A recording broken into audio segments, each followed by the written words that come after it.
Ndị be anyị ekenekwanụ m unu. Anyị sị ka ọ mara na anyị na mma na-eke, anyị sị ka ọ mara anyị mma na orie, anyị sịkwa ka ọ mara anyị mma na afọ, ka ọ makwara na anyị mma na nkwọ, anyị sị ka nke onye chiri ya zerụkwa. Ebe anyị si were otere ya bụ ozi n'ụbọchị nke taa bụ Easter News 24. Ya bụ ozi bụ gbasara maka ya bụ ife na-eme na obodo nọ n'ime ya adịnwere ụwa na-azọ n'ala Igbo. Ozi a bụ according to the Biafran activist wetara ya n'iru akwụkwọ n'ụbọchị nke taa. As he quotes, breaking news. International Court of Justice analysis expert drop a shocking bombshell. Nnamdi Kanu, the breakdown of judgments and his chance on appeal. Hear the news in details. All right, this news is according to the Biafran activist Biko. Pay attention to this script. Over to you. In this video, I am making a breakdown of the judgment of the Federal High Court that convicted Nnamdi Kanu and sentenced him to terms of imprisonment. To also look at the way forward for Nnamdi Kanu. This is Nnamdi Kanu, the leader of IPOB. He was convicted by the Federal High Court a few days ago. Date of judgment, 20th November 2025. Judge Justice James Omotosho. Let's look at the timeline for the trial. On October 14, 2015, Nnamdi was arrested in Lagos by the DSS. DSS is the Secret Service of Nigeria, right? On November 23, 2015, Nnamdi was arraigned at the Magistrates Court, Abuja. That means he was flown from Lagos to Abuja, where he was arraigned at the Magistrates Court. He was later transferred to the Federal High Court, Abuja, and charged for terrorism charges. On April 25, 2017, he was granted bail on health ground in the sum of 100 million naira. Remember that bail that was signed by Senator Nnamdi Baribe, the senator representing Nnamdi Kanu in the Senate of Nigeria. So Nnamdi Baribe signed the surety and Nnamdi was granted bail. On April 28, 2017, he fulfilled all the conditions of the bail and then he was allowed to leave Kuje prison. In September 2017, the military invaded his father's residence in Umuahia. People were killed, others were wounded. Nnamdi escaped and then ran away from Nigeria. The case in court was thus stalled for about 4 years. Nnamdi was outside the country, and so the case was not heard anymore. In 2021, Nnamdi was renditioned in Kenya and flown back to Nigeria to continue with his trial. Nnamdi later accused the trial judge, Justice Binta Nyako, of bias, and the matter was assigned to another judge, this time Justice James Omotosho. Right? In between this, Nnamdi's legal team had taken the matter to the Court of Appeal, and at the Court of Appeal, it was Nnamdi was discharged at the Court of Appeal. The trial was set aside for reason that his arrest in Kenya was unlawful. That was the reason given by the Court of Appeal, that his arrest in Kenya, the way and manner he was arrested, extraordinary rendition, was unlawful. I think it was Michael Zokeme, Senior Advocate of Nigeria, that argued that matter for him at the Court of Appeal and then won. The federal government of Nigeria went further to the Supreme Court, appealing the judgment of the Court of Appeal. And at the Supreme Court held that though his extraordinary rendition in Kenya was unlawful and against international law, it nevertheless did not invalidate the charges against him in Nigeria. I hope you are noting this point, because one of the narratives is that Nnamdi was discharged at the Supreme Court. What the Supreme Court said was the extraordinary rendition was unacceptable. It was against international law. We agree that it was wrong, okay, for him to have been taken that way from Kenya to Nigeria. However, that the wrong procedure did not invalidate the criminal charges against him in Nigeria. The case was then returned to the Federal High Court for continuation of trial. On March 21, 2025, Nnamdi's trial before Justice James Omotosho commenced.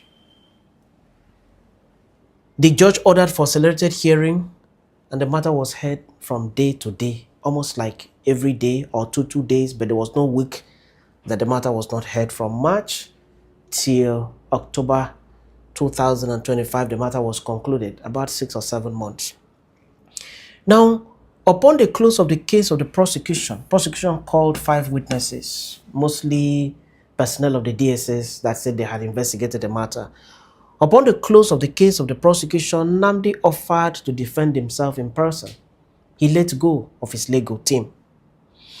Nnamdi later insisted that there was no charge against him and that he will not enter any defense nor call witnesses. Remember that Nnamdi had listed a number of witnesses that he was to call. One of the witnesses was Nyesom Wike, the Minister of the FCT.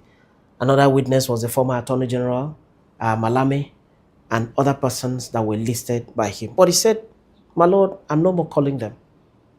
I don't want to even open my defense because for me, there is no charge against me. The law upon which I am being charged is a repealed law." The judge asked him to defend himself, but he stood his ground and said he doesn't have any defense. He doesn't have any charge against him, and therefore there is no need for defense. The judge then foreclosed him and proceeded for judgment. On November 20, 2025, judgment was delivered by Justice Omotosho, and the judgment was beamed live on televisions, the major television platforms, and it could be viewed from all over the world. What was the verdict of the court? What did the court say in the final analysis? I have read the judgment. The judgment is 144 pages. I have read it from page 1 to the last page. So, at page, 147 pages, I think so, 147 pages. At page 146 of the judgment, the judge held as follows. 1. That Nnamdi Kanu is hereby sentenced to life imprisonment on count 1, 2, 4, 5, 6. Life imprisonment. 2. That Nnamdi Kanu is hereby sentenced to 20 years imprisonment for count 3 without any option of fine. 3. That Nnamdi Kanu is hereby sentenced to 5 years imprisonment with no option of fine in respect of count 7. Now, Nnamdi was charged to court before Justice Omotosho on 7 count charges. What does it mean? 7 heads of counts. 1, 2, 3, 4, 5, 6, 7. Each of these counts had separate offenses, separate charges. Right?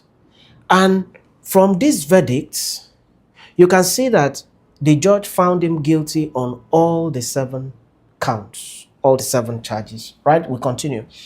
4. The judge also held that the sentence shall run concurrently, effective from the day of judgment. What does it mean to run concurrently? It means it will run at the same time. You don't finish serving 20 and then start 5. All of them will be subsumed into the same period. So by the time you serve 20, you would have served out the first one, the shortest, which was 5. Right? That is what it means to run concurrently. 5. That Nnamdi Kanu shall be kept in protective custody in any custodial center in Nigeria. That means in any prison custody in Nigeria. 6. That Nnamdi Kanu must not be given any digital device. And if he must, it must be closely monitored by the Office of the National Security Advisor. Number 7 of the verdict of the court was that the radio transmitter and related equipment that was seized from Nnamdi Kanu by the DSS should be forfeited to the federal government of Nigeria forthwith following the judgment. Now, let's do the explainer. Okay? You've heard mention of count 1, 2, 3, 4, 5, 6, 7.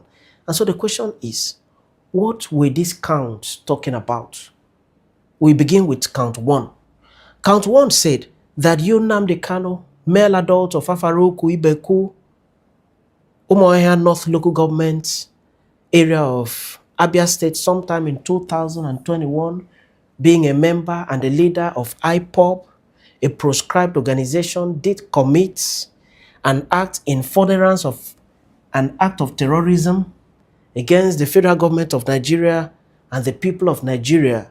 Note, by making a broadcast received and heard in Nigeria within the jurisdiction of this court with intent to intimidate the population and threatened that people will die and the whole world will stand still.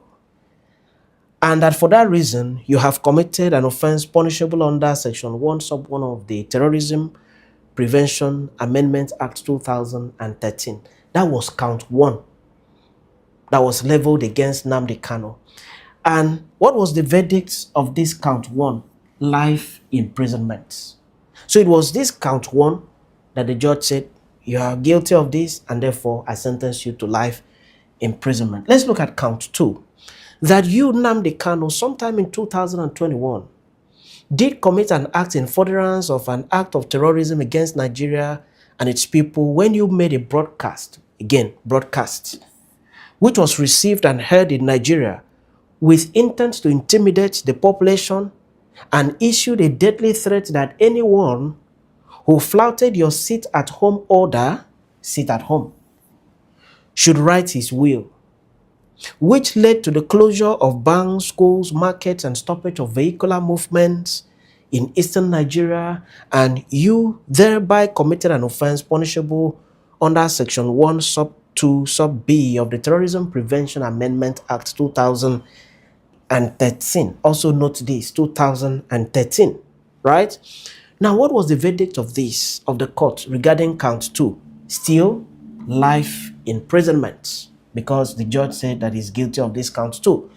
Count 3, that you, Nnamdi Kanu, on diverse dates between 2018 and 2021, professed yourself to be a member and leader of IPOB, a proscribed organization in Nigeria, and you thereby committed an offense contrary to and punishable under Section 16 of the Terrorism Prevention Act. So this one has to do with being a member and leader of a proscribed organization according to the prosecution, and that is the text of count 3. And what did the judge say about this? Judge found Nnamdi guilty, and the verdict of the court was 20 years imprisonment. Note that the first 2 counts, life imprisonment. This one is 20 years imprisonment. Let's look at count 4, that you, Nnamdi Kanu, on diverse dates between 2018 and 2021, made a broadcast, again, broadcast, received and heard in Nigeria in furtherance of an act of terrorism against the Federal Republic of Nigeria and the people of Nigeria, in which broadcast you incited members of the public in Nigeria to hurt and kill Nigerian security personnel, and you thereby committed an offense punishable under the Terrorism Prevention Amendment Act 2013. Note again, 2013. So this was count 4. And what was the verdict? Life imprisonment. Let's look at count 5.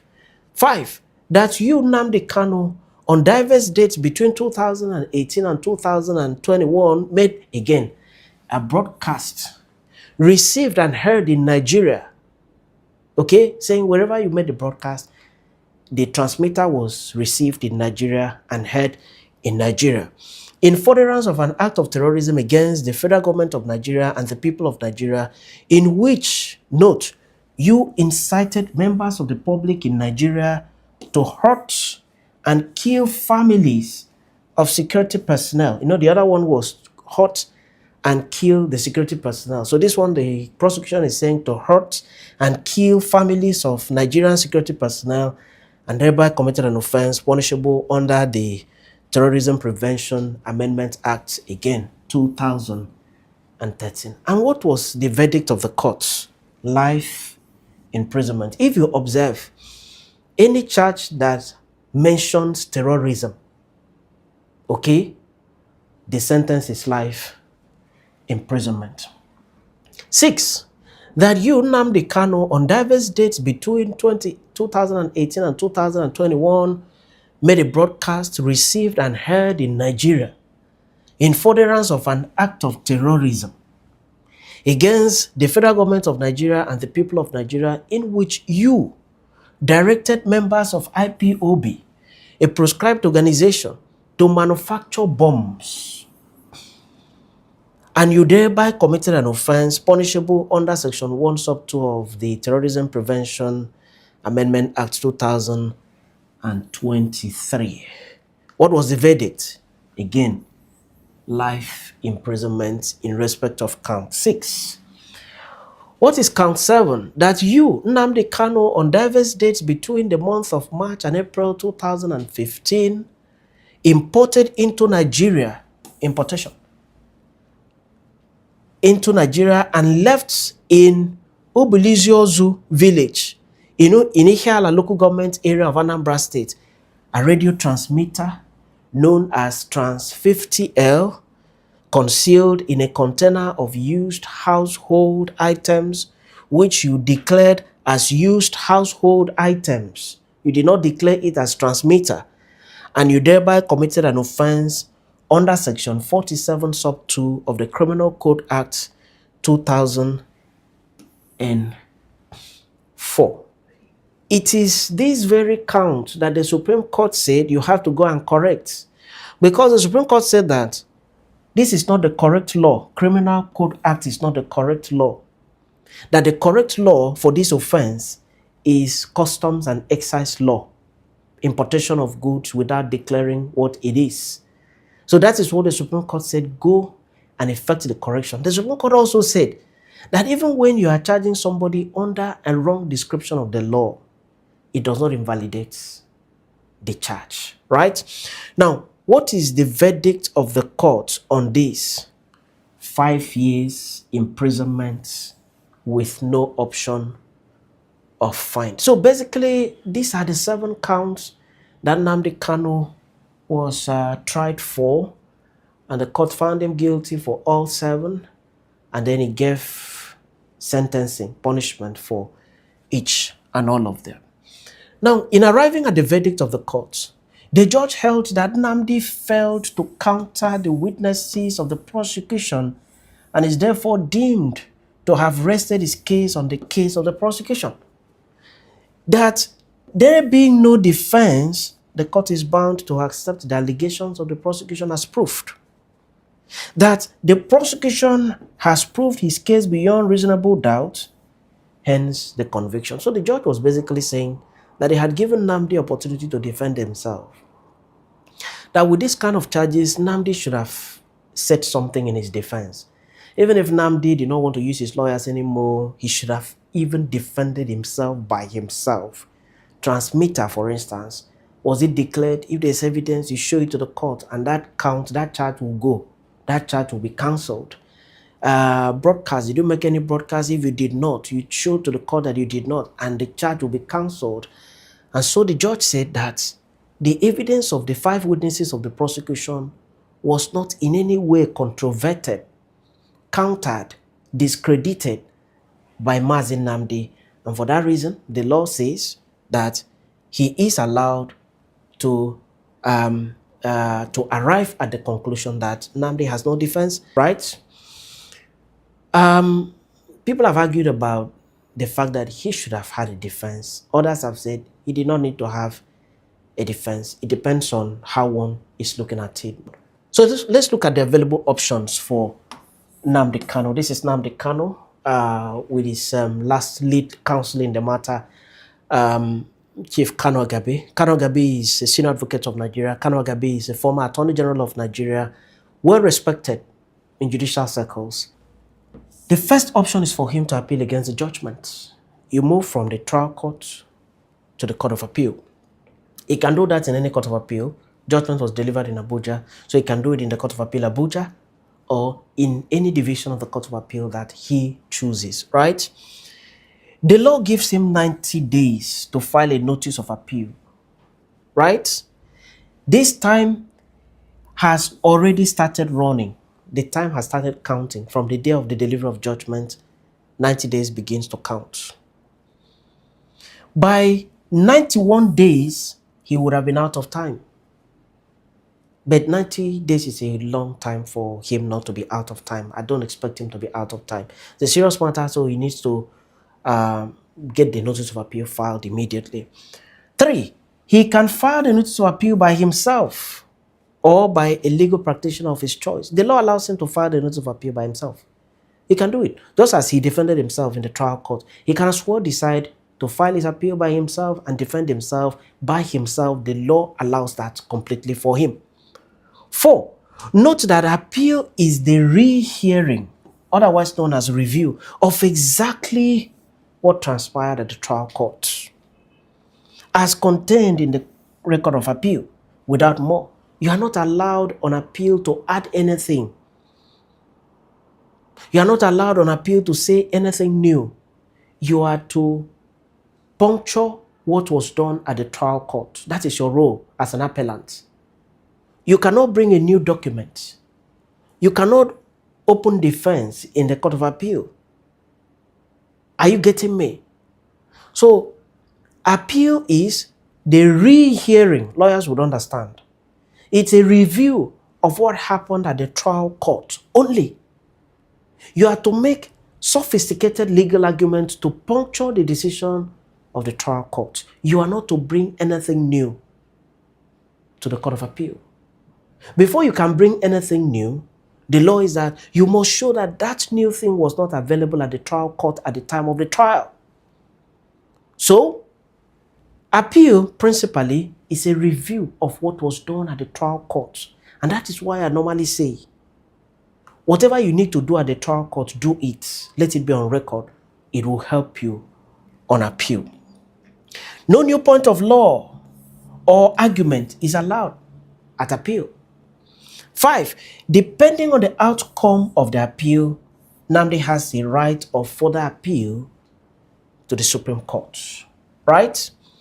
Likely outcomes. Let's look at what will be the likely outcomes of the appeal when he files and argues. Okay, this is Nnamdi Kanu. This was his last appearance at the Supreme Court of Nigeria, where he went to submit a letter to the Chief Justice of Nigeria. That I'm sure this is the reception of the Chief Justice of Nigeria, where he went from the DSS custody to submit his letter to the Chief Justice of Nigeria for her intervention and for possible arrest of judgment. But there are many pronouncements of the Supreme Court that doesn't allow the arrest of judgment once the judgment is set for hearing. Okay, we discussed that some other day. So what are the likely outcomes? Discharge and acquittal.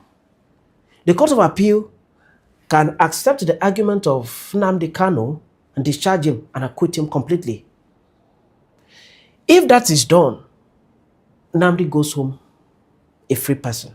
2, upholding the judgment of the trial court. So the Court of Appeal can also say, well, we have listened to your argument, but we are not persuaded enough to set aside the judgment of the trial court. The law is stacked against you. For that reason, we are upholding the judgment of the trial court. Now, 3, if number 1 happens, Nnamdi goes home a free person. If he's acquitted and discharged, he goes home. No further charge. If number 2 happens, that is, if the judgment is upheld, Nnamdi will remain in custody and make a further appeal to the Supreme Court. If 1 happens, he goes home. If 2 happens, he will remain in custody, but still has an opportunity to make a further appeal to the Supreme Court. Now, can he be granted bail pending appeal? I'm sure this is the next thing that should occupy the minds of his lawyer. I have talked about appeal, that he can do it himself, but I also would suggest, I would recommend that he should engage the services of lawyers in the appeal. Appeal is like, we did maths in secondary school. Appeal is like further maths. You need to apply forensic thinking into appeal to be able to strike and get it. So I would recommend, but subject to Nnamdi's decision, let him use lawyers that are experts in criminal appeals. So, can he be granted bail pending appeal? The answer is yes. He can be granted bail. The law allows the grant of bail pending the determination of appeal. So Nnamdi can apply to the Court of Appeal for him to be granted bail. He said he's not going to run, that he will make himself available. He can accept to drop his international passport and every travel document, that he should be granted bail. And if properly argued and the court is convinced, he can be granted bail pending appeal. It's possible in law.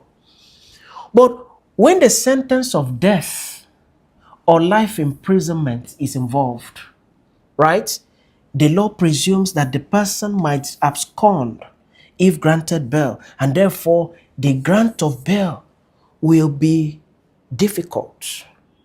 It will only be on exceptional circumstances properly presented to the court before you can be granted bail if the sentence against you is that of death or life imprisonment. Because, I mean, if you have sentenced someone to death or life imprisonment, it's natural that the person, if he's granted bail, he will want to escape and be alive and have freedom. So the law says it will be difficult to grant bail when that is the pronouncement, but it is not impossible. Bail can still be granted, provided you have given reasonable justification and what is called exceptional circumstances to the court. Now, such exceptional circumstances could be serious illness that the prison authority is unable to treat. They don't have the facilities in their prison custody to treat a particular illness. And there is medical reports to show that this person needs to be taken abroad for treatment. That way, if the court is convinced, bail can be granted. If there is high probability of success on appeal, the Court of Appeal can also easily grant bail. If the Court of Appeal looks at it and says that, oh, the trial court did not even have jurisdiction to have tried this matter. Nnamdi has been talking about repeal. So if the Court of Appeal says the law was repealed and agrees with Nnamdi that the court had no jurisdiction to try him on a repealed law, then the court can grant him bail pending appeal, but it is left for the Court of Appeal to say that. Now, nothing stops his lawyers from making an appeal to the Court of Appeal for bail. Nothing. Even today, right? But while the appeal is yet to be transmitted to the Court of Appeal, his lawyers can as well apply to the trial court to grant him bail. Are you surprised to hear that? It can be done. You go to Justice Omotosho's court and apply for bail of Nnamdi Kanu pending appeal. Okay? But the law also requires that you present exceptional circumstances to Justice Omotosho before bail can be granted by him. So bail can either be granted by Justice Omotosho, or you wait, transmit everything, present it before the Court of Appeal, and then you apply for the bail of Nnamdi Kanu if exceptional circumstances are given and the court is fully satisfied. Bail is not impossible to be granted to Mazi Nnamdi Kanu.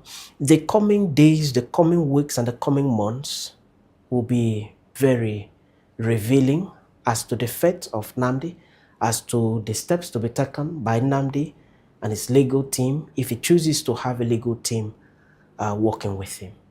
As events unfold, we shall continue to give these lectures, break down issues of law for the understanding of non-lawyers. My target audience is the non-lawyers, because I know that lawyers perhaps would have understood these procedures already, but there's nothing wrong in lawyers also, refreshing their minds on these issues of law. Many thanks always for watching. Edaluli ne nukunu siwe na nunum obosi nketa na Eastern News 24 beba isi were weturu nyabu nnukwu ozi gbasata maka ya bife na-emenu ka efi were ikwu gbasata maka ya bife ndị a wetara n'ụbọchị nketa n'iru akwụkwọ ka emesịa